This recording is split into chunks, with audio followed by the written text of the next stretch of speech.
I'm Cristine Joyce Garcia from BSCE 1F, and this video is for Physics for Engineers.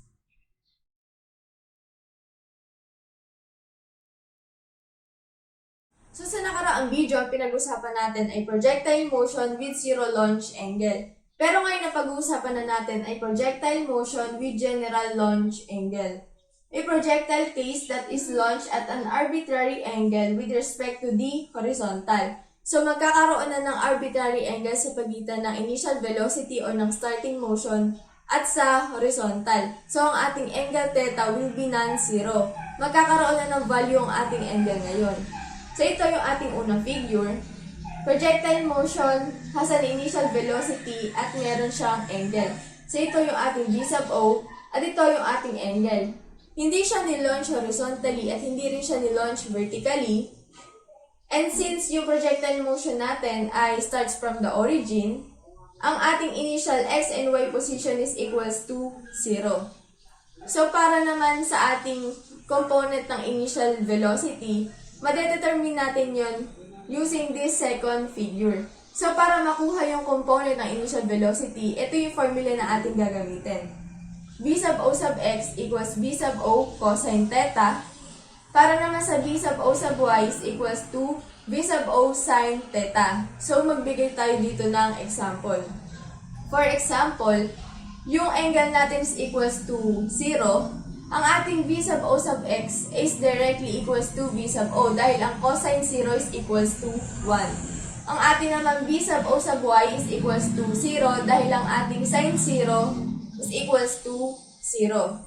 So, for example naman, ang ating angle ay mayroong 90 degrees. So, projectile motion is launched vertically or directly upward. Ang ating V sub O sub x ay magiging 0 at ang ating V sub O sub y is directly equals to V sub O. So, nagkabaliktad na sila ngayon ng zero launch angle.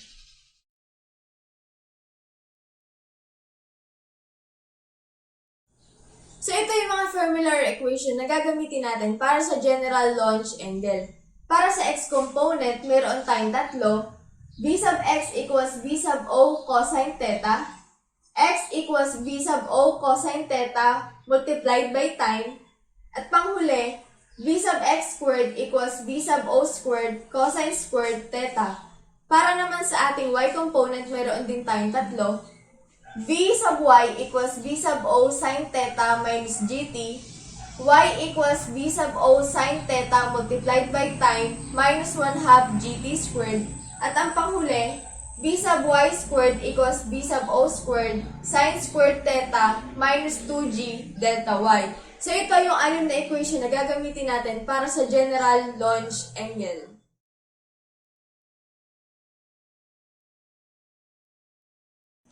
Ito na yung ating example para sa general launch angle. A man sends a golf ball over a 3 meters high tree that is 14 meters away. The ball lands at the same level from which it was struck after traveling a horizontal distance of 17.8 meters. The ball leaves the club at 54 degrees above the horizontal and lands 2.24 seconds later. A. What was the initial speed of the ball? And B.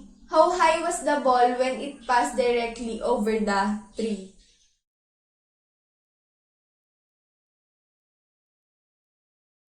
So, para mas ma-visualize natin, ito yung ating figure. Ito yung ball, nag-start siya from the origin, kaya yung ating initial x and y position is equal to 0. Given din sa atin yung arbitrary angle na 54 degrees, yung height ng tree, yung layo niya, at kung gaano kalayo na abot ng ball. So, makikita natin dito na marami tayong points. Yung mga points na yan individually along sa parabolic trajectory corresponds to the equal time intervals. So, meron tayong constant speed in x direction. Alam naman natin na kapag tayo ay mayroong constant speed, hindi nag-accelerate yung object natin. Kaya naman, no acceleration in x-axis tayo. So, para masolve naman yung V sub O sub x, ang gagamitin natin na formula ay horizontal distance over time. Para naman masolve yung mga tanong sa letter A and B, ang formula na ating gagamitin para sa letter A ay V B sub x equals B sub O cosine theta. So, i-arrange lang natin siya para ma-solve natin yung B sub O. Para naman sa letter B, ito muna yung formula na ating gagamitin para ma-solve yung time dahil walang given na time sa problem. So, x equals B sub O cosine theta multiplied by time. Pag nakuha na natin yung time using this formula, isa-substitute na natin dito sa gagamitin natin na formula para makuha yung height. So, y equals B sub O sin theta multiplied by time minus 1/2 gt squared. So, ngayon alam na natin yung formula na ating gagamitin. Pwede na tayo mag-proceed sa solving.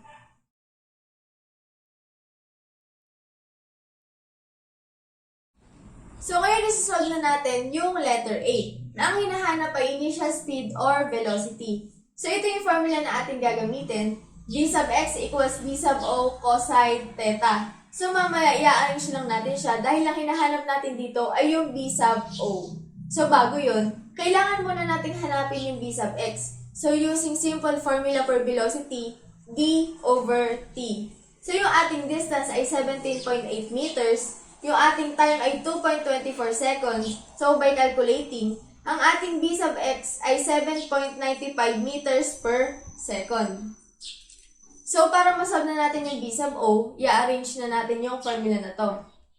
So, para matira yung B sub O dito, ang gagawin natin ay i-divide natin both sides yung cosine theta. So, ito na-cancel na natin. Ang natira sa ating formula ay B sub O equals B sub x over cosine theta. So, ito na yung formula na ating gagamitin. So, isa-substitute na natin yung mga given. So, ang ating B sub x ay 7.95 meters per second at ang ating theta ay 54 degrees. Kaya by calculating, ang ating B sub O ay 13.5 meters per second. Ito yung ating initial speed or velocity.